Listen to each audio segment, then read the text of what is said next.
এখন আমি আপনাদের আকল থেকে একটা প্রশ্ন করি, জবাব দিবেন আকল দিয়ে জবাব দিবেন। আল্লাহ ছাড়া যদি গায়রুল্লাহর সামনে মাথা নত করা জায়েজ হতো, রিপিট করছি, যদি আল্লাহ ছাড়া গায়রুল্লাহর সামনে মাথা নত করা বা সিজদা করা জায়েজ হতো, মাজার তো পরে, আউলিয়া কেরাম পরে, কুতুব দরবেশ পরে, সাহাবায়ে কেরাম কাকে সাজদা করতেন? জবাব নাই। আমার নবীকে করতেন, ঠিক কিনা বলুন? কারণ আল্লাহর পরে সবচেয়ে বড় জগতে যিনি, তিনি আমার নবী, তোমাদের নবী, নবীদের নবী মুহাম্মদুর রাসূলুল্লাহ। তা আল্লাহ ছাড়া যদি অন্য কারোর সামনে মাথা নত করা বৈধ হতো, অবশ্যই সাহাবায়ে কেরাম আমার নবীকে সেজদা করতেন, একবারও নয়, শতবার, ঠিক কিনা বলুন? কিন্তু কোন সাহাবী কি আমার নবীকে সেজদা করেছেন? করতে কি চান নাই? আরে কথা কয় না, করতে চান নাই? সুবহানাল্লাহ, চেয়েছেন। হাদিসে বাগে এসেছে, আমার নবী যখন রাস্তা দিয়ে হেঁটে যেতেন, নবীর দেহ মুবারক থেকে মিশকের চাইতো ঘ্রাণ ছড়িয়ে পড়তো। সুবহানাল্লাহ, এলাকাটা মুআত্তার হয়ে যেত, ওই অঞ্চলটা সুগন্ধিময় হয়ে যেত। সুবহানাল্লাহ, আমার নবী হেঁটে চলে যাওয়ার ঘন্টার পর ঘন্টাও সেই জায়গাটা সুগন্ধি হয়ে থাকতো। অন্য কোনো ব্যক্তি হেঁটে গেলে বুঝে নিতেন আজকে আমার নবী এই পথে হেঁটে গিয়েছে। আমার নবী একদিন রাস্তা দিয়ে সাহাবায়ে কেরামকে নিয়ে হেঁটে চলছেন। সাহাবায়ে কেরাম হঠাৎ করে দেখতে পান নবীজি সাল্লাল্লাহু আলাইহি সাল্লামের দেহ মোবারকের সুগন্ধি পেয়ে পাহাড়ের জঙ্গল থেকে একটি হরিণ নেমে আসে, আর আমার নবীজির নূরময় কদম মোবারকে সিজদা করে ধন্য হয়ে যায়। সাহাবায়ে কেরাম আশ্চর্য হয়ে গেলেন, অবাক হয়ে গেলেন যে বনের একটা হরিণই আমার নবীর কদম মোবারকে সেজদা করে ধন্য হয়েছে। সুবহানাল্লাহ, তাদেরও ইচ্ছা জাগলো, তারা তাদের মনের বাসনা তামান্না নবীজিকে প্রকাশ করলেন। ডাক দিয়ে বলেন, ইয়া রাসূলুল্লাহ ওয়া ইয়া হাবিবাল্লাহ, আশতাহি আন আসজুদা লাক, আমরাও চাই আপনার কদম মোবারকে সেজদা করে ধন্য হব। নবী আমার সঙ্গে সঙ্গে রেগে গেলেন আর ধমক দিয়ে বললেন, লা তাসজুদু লি ফাসজুদ লিল্লাহ, আমার জন্য সেজদা নয়, সেজদা একমাত্রই আল্লাহর জন্য। বলেন সুবহানাল্লাহ। তার মানে নবী আমার স্পষ্ট বুঝিয়ে দিয়েছেন, আমার শরীয়তে আল্লাহ ছাড়া কারো সামনে মাথা নত করা যাবে না। এখন যে ভণ্ড পীরেরা বাংলাদেশে সেজদা নেয় আর ভণ্ড মুরিদেরা সেজদা করে, ওদের কাছে তো কিছু দলিল আছে। কি আছে? কথা কর। দলিল তো শয়তানের কাছেও ছিল না? ছিল না? আল্লাহ নির্দেশ করেছিলেন না, উসজুদু লিআদম ফাসাজদু ইল্লা ইবলিস, তোমরা সেজদা করো আদমকে। সবাই করেছে, করে নাই শুধু ইবলিস। কে করে নাই? ও যে বেশি চালাক। কি? সবাই সেজদা করেছে। জিবরাইল, মিকাইল, আজরাইল সহ গোটা ফেরেশতারা সেজদা করেছে, গোটা জিন জাতি করেছে, শুধু করে নাই কে? ঠান্ডা হয়ে গেছে। আল্লাহ প্রশ্ন করেছেন, কি রে ইবলিস, আমার হুকুম সবাই মেনেছে, সেজদা করেছে, তুই করিসনি কেন? যুক্তি দিছে, মাওলা আমার যুক্তি তো মিলে নাই। কেমন যুক্তি? আমাকে সৃষ্টি করেছে আগুন থেকে, আদমকে করেছে মাটি থেকে। মাটির চেয়ে আগুন উত্তম, উত্তম হয়ে অধমের সামনে কিভাবে মাথা নত করি? এখন কি প্রশ্ন করা যায়, আমার আল্লাহর কোন হুকুম কি যুক্তির বাহিরে হতে পারে? হিকমত পরিপন্থী হতে পারে না। ফাইলুল হাকিমি লা ইয়াখলু আনিল হিকমাহ, আমার আল্লাহর কোন একটি কাজ হিকমত পরিপন্থী নয়, তার প্রত্যেকটা হুকুমে আছে যুক্তি, দলিল। সুবহানাল্লাহ। বিষয়টা কিন্তু শয়তান বুঝে নাই, এর জন্য যুক্তি দাঁড় করাইছে। মূলত আল্লাহ পাক আদমকে সেজদা করাটা উদ্দেশ্য ছিল না। আদম তো ছিল মাত্র কেবলা। কি ছিল? কথা বুঝতেছেন? আমি আর বেশিক্ষণ না, সংক্ষেপ করে দিচ্ছি। আদম কি ছিল? কেবলা। বুঝেন তো? এই যে আপনি আপনারা নামাজ পড়েন, 5 ওয়াক্ত নামাজ পড়ি আমরা, কেবলা কি? বাইতুল্লাহ না? কাবা ঘর কেবলা। কিন্তু সেজদার উদ্দেশ্য কি? কাবা ঘর না আল্লাহ? বুঝা বলবেন কিন্তু। আমরা যখন হজ করতে যাই বাইতুল্লাহকে সামনে রেখেও তো নামাজ পড়ি না? কিন্তু সেজদার উদ্দেশ্যটা কি? কাবা ঘর না আল্লাহ? জেনে বুঝে হোক, ইচ্ছায় হোক, অনিচ্ছায় হোক, কোনো ব্যক্তি যদি কাবাকে সেজদা করে তৎক্ষণাৎ সে মুশরিক হয়ে যাবে। কি হয়ে যাবে? তাহলে সেজদার উদ্দেশ্য অবশ্যই কাবা নয়, কাবা হচ্ছে কিবলা। সেজদার উদ্দেশ্য কে? শয়তান বোঝে নাই। আদম সিজদার উদ্দেশ্য ছিলেন না, আদম ছিলেন শুধুমাত্র কিবলা। আর আদমের কপালে আল্লাহ রেখেছিলেন নূরে মুহাম্মাদি। তার মানে আল্লাহ নূরে মুহাম্মাদিকে সম্মান করার আদেশ করেছিলেন। সবাই করেছে, সম্মানিত হয়েছেন। আদম করে নাই, নবীকে সম্মান হয়েছে। ইবলিস ঠিক কেনা বলুন? আজও যারা শয়তান কিন্তু আল্লাহর ইবাদত করতে কোন রকম বৈরিতা করে নাই, নবীর সম্মানটাই তার ছিল বাধা। ঠিক কিনা বলুন? কারণ আল্লাহকে তো তার আল্লাহর ইবাদত সে কম করে নাই। পৃথিবীতে এমন 1 ইঞ্চি জায়গা নেই যেখানে শয়তান আল্লাহকে সাজদা করে নাই। ঠিক কিনা বলুন? তো তার সমস্যা ছিল এক জায়গায়, নবীর সম্মান। কার সম্মান?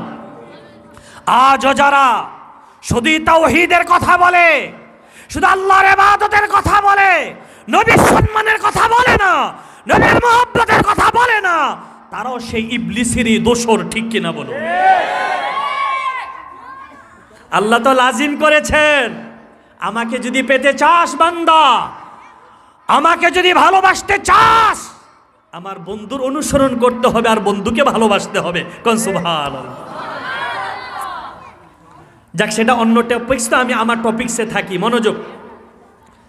তাহলে আমি যেটা বলছিলাম, যুক্তি শয়তানের কাছেও ছিল। তো যেই ভণ্ড পীরেরা সেজদা নেয়, ভণ্ড মুরিদেরা সেজদা করে, তাদের কাছেও আছে যুক্তি। কি আছে? বলে আমরা তো আমাদের পীর বাবারে ইবাদতের জন্য সেজদা করি না, তাজিমের নিয়তে করি। সম্মান কি নিয়তে? কারণ পূর্বের শরীয়তে তাজিমি সেজদা জায়েজ ছিল। পূর্বের শরীয়তে, মনে রাখবেন, পূর্বের শরীয়তের কোনো কিছু আমাদের শরীয়তে চলবে। পূর্বের শরীয়তের যুক্তি যদি বা দলিল এই শরীয়তে কেউ দিতে যায়, ওই যে তারে কুত্তার গোশ বা শুয়োরের গোশ খাইতে হবে। বলবেন কেন? কারণ পূর্বের শরীয়তে শুয়োরের গোশ খাওয়া জায়েজ ছিল। ঠিক না বলেন? এখন ওই শরীয়তের হুকুমে এই শরীয়তে চলবে? আমাদের শরীয়তের প্রথম যুগে মদ খাওয়া জায়েজ ছিল। মদ খাওয়া শুধু মদ্যপ অবস্থায়, নেশাগ্রস্ত অবস্থায় নামাজে প্রবেশ করা নিষেধ ছিল। আল্লাহ বলেছিলেন না, লা তাকরাবুস সালাহ ওয়া আনতুম সুকারা, তোমরা যখন নেশাগ্রস্ত অবস্থায় থাকবে নামাজে যাবে। তার মানে নামাজের বাহিরে মদ খাওয়া জায়েজ ছিল, নেশাগ্রস্ত অবস্থায় নামাজে যাওয়া নিষেধ ছিল। কিন্তু পরবর্তীতে যখন আল্লাহ মদটাকেই সর্বভাবে হারাম করে দিলেন, আগের হুকুমটা রহিত হয়ে গেল। আগের হুকুম এখন নামাজের আগেও খাওয়া যাবে না, নামাজের পরেও খাওয়া যাবে না, নামাজের বাইরেও খাওয়া যাবে না, নামাজের ভিতরেও খাওয়া যাবে না, ওই মদ খাওয়াও যাবে না, বেচাও যাবে না। এমনকি যদি কাপড়ে লেগে যায়, বিছানাও লেগে যায়, ওইটাও নাপাক। তাহলে আগের হুকুম মানা, যেই হুকুম বা যেই নবীর শরীয়ত রহিত হয়ে যায়, সেটা আর চলমান থাকে না। বুঝতেছেন কথা? মনোযোগ আছে? তাজিমি সাজদা জায়েজ ছিল ইউসুফ আলাইহিস সালামের শরীয়তে। কোন শরীয়তে? ওই যে ইউসুফ আলাইহিস সালাম স্বপ্ন দেখে বাবাকে কি বলছিলেন আল্লাহ কোরআনে তুলে দিয়েছেন। وَإِذْ قَالَ يُوسُفُ لِأَبِيهِ يَا أَبَتِ إِنِّي رَأَيْتُ 11 كَوْكَبًا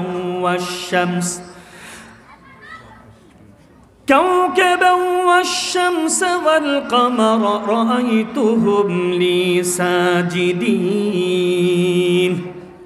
হযরত ইউসুফ তার বাবা নবী ছিলেন, বাবাকে ডাক দিয়ে বলেন, ও আমার সম্মানিত পিতা, স্বপ্নে দেখতে পেয়েছি, স্বপ্নে দেখানো হয়েছে 11টি নক্ষত্র চন্দ্র সূর্য আমায় সেজদা করছে। সুবহানাল্লাহ। বাবা তো বুঝে গেছেন নবীর সন্তান নবী হবে। সুবহানাল্লাহ। ইয়াকুব আলাইহিস সালাম বুঝে গেছেন আমার এই সন্তানই নবুয়ত পাবে। সুবহানাল্লাহ। সাথে সাথে তিনি সন্তানকে সতর্ক করেছেন, লা তাকসুস রুয়াকা আলা ইখওয়াতিকা ফায়াকিদু লাকা কাইদা। সুবহান।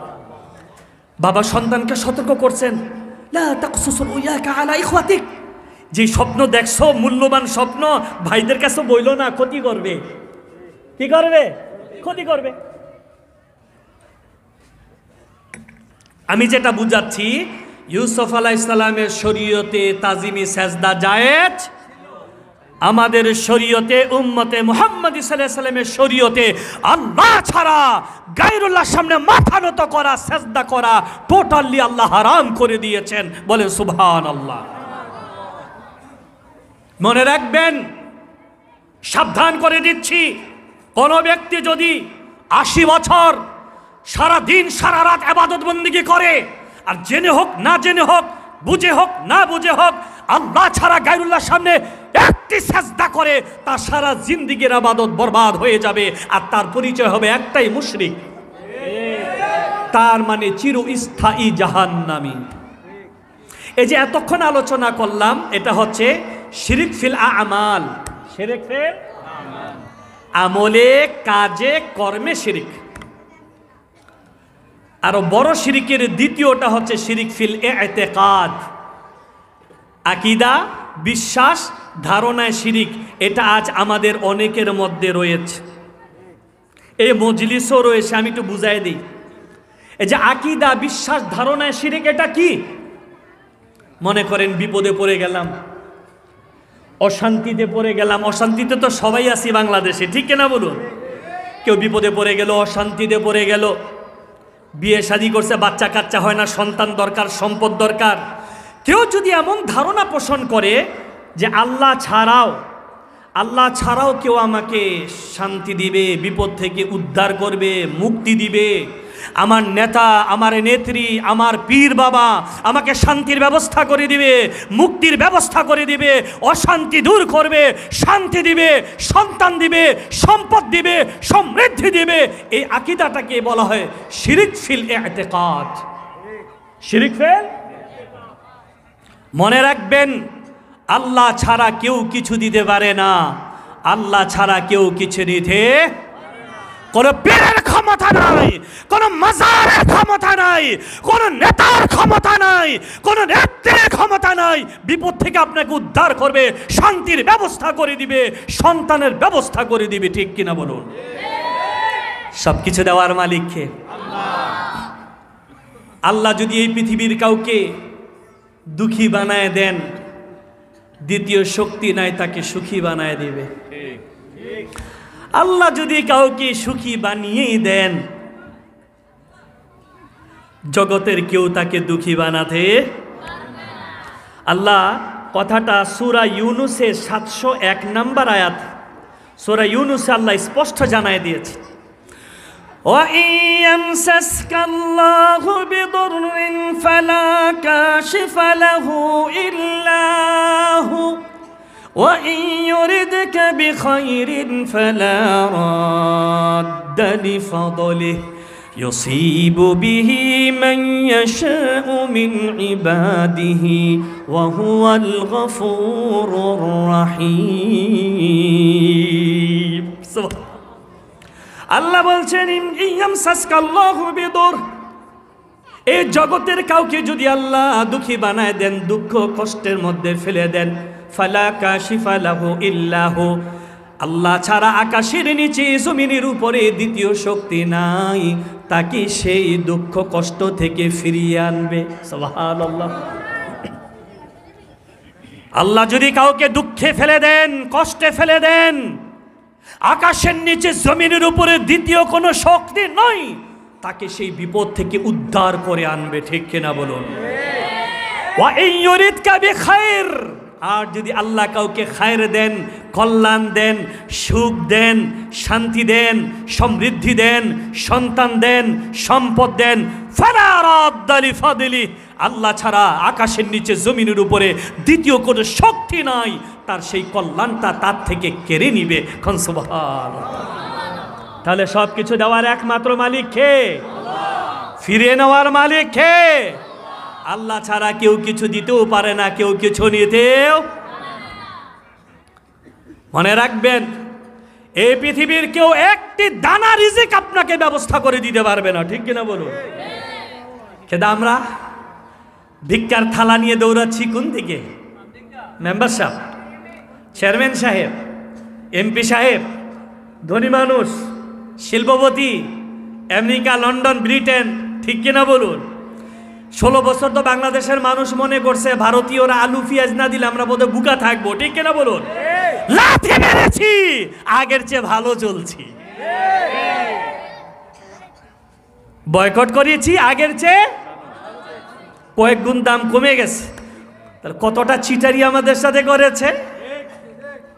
ওই যে বলেছি, স্বামী বানাইও না, বন্ধুত্ব এক জিনিস, প্রভুত্ব ভিন্ন জিনিস। ঠিক কিনা বলুন? পাশের রাষ্ট্রকে আমরা বেশি দেখে বেশি ভাই বানাতে পারি, প্রভু বানাতে পারি না। যদি প্রভু বানাতে যাও, গোলামের জিন্দেগি বাস করতে হবে। ঠিক কিনা বলুন? 16 বছর গোলামি করিয়েছে, ছাত্র জনতা আল্লাহর রহমতে মুক্তি দিয়েছে। ঠিক কিনা বলুন? মুক্তি পেয়েছে, এখন আমরা স্বাধীন। ঠিক কিনা বলুন? সেই স্বাধীনতা নষ্টের চক্রান্তই তো চলছে। ছাত্র জনতা গতকালকে আরেকটা শিক্ষা দিয়ে দিয়েছে। ঠিক কিনা বলুন? দেখায় দিয়েছে বাংলার যুবকরা কেমন হিম্মত রাখে। ঠিক কিনা বলুন? কোন ষড়যন্ত্রকে বরদাস্ত করা হবে না। যে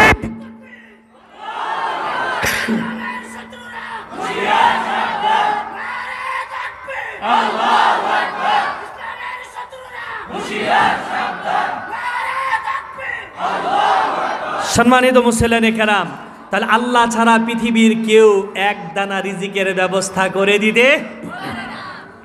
আল্লাহ চ্যালেঞ্জ দিয়ে প্রশ্ন করছেন, চ্যালেঞ্জ দিয়ে আল্লাহ বলেন, হাল মিন খালিকিন গায়রুল্লাহি ইয়ারযুকুকুম মিনাস সামাই ওয়াল আরদ লা ইলাহা ইল্লা হুয়া ফাআন্না তুফাকুন। সুবহান আল্লাহ বলেন, হাল মিন খালিকিন গায়রুল্লাহ, আল্লাহ ছাড়া দ্বিতীয় কোনো খালেক আছে কি? ইয়ারযুকুকুম মিনাস সামাই ওয়াল আরদ, যে কিনা তোমাদেরকে আকাশ থেকে কিংবা জমিন থেকে এক দানা রিজিকের ব্যবস্থা করে দিবে। সুবহানাল্লাহ। আল্লাহ নিজেই জবাব দিচ্ছেন, লা ইলাহা ইল্লাহু, তিনি ছাড়া আর কেউ নাই। বলেন সুবহানাল্লাহ। তারপর আল্লাহ বলেন, ফাআন্না তুফাকুন, কোন দিকে যাচ্ছ তোমরা? সুবহানাল্লাহ। তার মানে মেম্বার চেয়ারম্যানের কাছে নয়, এমপি মন্ত্রীর কাছে নয়, জগতের কারো কাছে নয়, চাইতে হবে আমার কাছে। দেওয়ার ক্ষমতা একমাত্র আমার। সুবহানাল্লাহ। তাহলে এই যে আল্লাহ ছাড়া কেউ দিতে পারে, আল্লাহ ছাড়া কেউ নিতে পারে, এই রকমের ধারণা বিশ্বাসকেই বলা হয় শিরিক ফিল ইতিকাদ। শিরিক ফিল, এতক্ষণে আমরা বুঝাইলাম শিরক দুই প্রকার, একটা বড় শিরিকটা আবার দুই প্রকার, একটা আমলে কাজে কর্মে আর একটা বিশ্বাস ধারণায়। বুঝতে পেরেছি তো? আলোচনাগুলো মনে আছে আলহামদুলিল্লাহ। তার মানে আল্লাহ ছাড়া কারোর সামনে মাথা নত করা যাবে সেজদা করা যাবে না। এটা হচ্ছে শিরিক ফিল আমাল। আর আল্লাহ ছাড়া কেউ কিছু দিতে পারে না, এটা হচ্ছে তাওহীদে বিশ্বাস। এটা কি? তাওহীদে বিশ্বাস। এর পরিপন্থী সেটা হচ্ছে শিরিক ফিল ইতিকাদ। আমাদের আমলের শিরিক থেকেও বাঁচতে হবে, বিশ্বাস আকীদার শিরিক থেকেও। দ্বিতীয় শিরিকটা বলেই মুনাজাত করি নাকি? ব্যাখ্যা আর বেশি যাইতে পারবো না, শুধু তর্জমা করে দিচ্ছি। দ্বিতীয়টা হচ্ছে শিরকে খাফি, শিরকে ছোট বা সূক্ষ্ম, দেখা যায় না, ক্ষতি করে মারাত্মক। মানে ভাইরাস, ভাইরাস বুঝেন না? এমন ভাইরাস অ্যাটাক করছে, 7 মাস সঙ্গে রয়েছে আপনার রক্তের সাথে, খবর নাই। 11 আওয়ারে যখন আইসিইউতে ভর্তি করে পাইপটাপ ঢুকাইছে, তখন ধরা পড়ছে ভাইরাস। লাভ কি? তো গেছো। তার মানে ভাইরাস দেখা যায় না, ক্ষতি করে। ওটি হচ্ছে শিরকে খাফি, আমলকে বরবাদ করে দেয়, যা আমাদের দ্বারা হয়ে থাকে। আমাদের দ্বারা আমরাই নিয়ে আসা, নাম্বার কি আছে আমাদের? নবী আমার সাহাবায়ে কেরামকে লক্ষ্য করে বলেছেন, আমার সাহাবীরা, আমি তোমাদের জন্য শিরকে খাফি নিয়ে খুব চিন্তিত থাকি। সুবহানাল্লাহ। সাহাবায়ে কেরাম যারা উম্মতের মধ্যে সবচেয়ে উত্তম, তাদেরকে নবীজি বলেছেন, তোমাদের ক্ষেত্রে, তোমাদের জন্য শিরকে খাফি নিয়ে আমি খুব চিন্তিত থাকি। এটা কি? আমার আপনার মাধ্যমে হয়ে যায়। তার মানে এই যে আপনি ইবাদত করি, নামাজ, রোজা, হজ, যাকাত, কোরবানি, জিকির, ফিকির, এই ইবাদতটা হচ্ছে একমাত্র আল্লাহর সন্তুষ্টির জন্য। কার সন্তুষ্টি? কেউ যদি মনে করে যে আল্লাহর সন্তুষ্টির সঙ্গে মানুষের সন্তুষ্টির যদি কামনা করে, মানুষ জানুক, মানুষ বাহবাহ দেখ, বড় আলেম বলুক, বক্তা বলুক, হাফিজি বলুক, হাজি সাহেব বলুক, দানশীল বলুক, নামাজি বলুক, রোজাদার বলুক, এই যে মানুষও জানুক, বলুক, বাহবাহ দেখ, মারহাবা দেখ, এটাই হচ্ছে আল্লাহর সন্তুষ্টির পাশাপাশি মানুষের সন্তুষ্টি কামনা করা। এটাই শিরকে খাফি। এর দ্বারা ইবাদত বরবাদ। ইবাদত কি? ইবাদত কিন্তু টের পাওয়া। খাস বাংলায় বলতে পারেন ইবাদতে বেজাল। বেজাল বুঝেন? ও মিয়া কথা কয় না। বাঙালি বেজাল না বুঝলে সৌদি আরবের মানুষ বুঝবে বুঝি বেজাল। বেজাল বুঝেন না নাকি? আরেকভাবে বলবো, ফরমালিন। যা খান সব তো ফরমালিন। আম খান, জাম খান, ডাল খান, চাউল খান, গোশত খান, মাছ খান, ফল খান, মূল খান, যা খান সব কি? ওই ইবাদতে ফরমালিন হচ্ছে শিরকে খাফি, যার দ্বারা ইবাদত বন্দেগী বরবাদ। আমি একটু উদাহরণ দিই, যেটা আমাদের মধ্যে ম্যাচ করবে, খুব বেশি বুঝতে পারবো। মনে করেন একটা লোক সুন্দর নামাজ পড়ছে, সুন্দর তেলাওয়াত সুন্দর, রুকু সুন্দর, সেজদায় গেছে, তার উঠে না, দীর্ঘক্ষণ সেজদা, চমৎকার নামাজ। তার মনে যদি এই খেয়ালটা জাগ্রত হয়ে যায় যে আমার নামাজটা দেখে আশেপাশের মুসল্লিরা আমাকে বলবে ভালো নামাজি, সুন্দর নামাজি, গেছে। কথা কয় না? ফরমালিন, ওইটার ইবাদত হয় না, নামাজ। এটা সবচেয়ে বেশি আমাদের সমাজে পাওয়া যায়। বলবো যদি কষ্ট না নেন। আপনাদের সাথে তো আমার জায়গা সম্পদ নিয়ে কোনো দ্বন্দ্ব নাই, কষ্ট দেওয়া তো উদ্দেশ্য না। উদ্দেশ্য হচ্ছে যদি রোগটা থাকে শুধরাবো ইনশাল্লাহ। বলবো? আরে না কইলেও বলবো, বলাটা তো বলতেই হবে, বলতেই তো বসছি, আমরা তো ভয় করে বলি না। মনোযোগ। মনে করেন আমাদের সমাজে দেখা যায় অনেকে তাহাজ্জুদ গুজার, তাহাজ্জুদ পড়ে। কি করে? এখন গভীর রাতে উঠতে তাহাজ্জুদ পড়ে। সমাজিরা তো জানে না, সমাজিরা এখন দিনের বেলা খামোকাই চায়ের দোকানে বসে না, এমনি জুমে, খালি জুমে। তো আশেপাশে মানুষ জিজ্ঞেস করে, কি না তুমি রাইতে ঘুমাও না? কারাক এ রাত্রে 3টা বাজে উঠে যে আমি তাহাজ্জুদ পড়ি, আর কি ঘুমানোর সময় থাকে? উদ্দেশ্যটা কি? আমার সমাজিরা জানুক আমি বস্ত বড় তাহাজ্জুদ গুজার। ঠিক কিনা বলুন? তাহাজ্জুদ গেছে, তাহাজ্জুদ ফরমালিন কি ঢুকছে?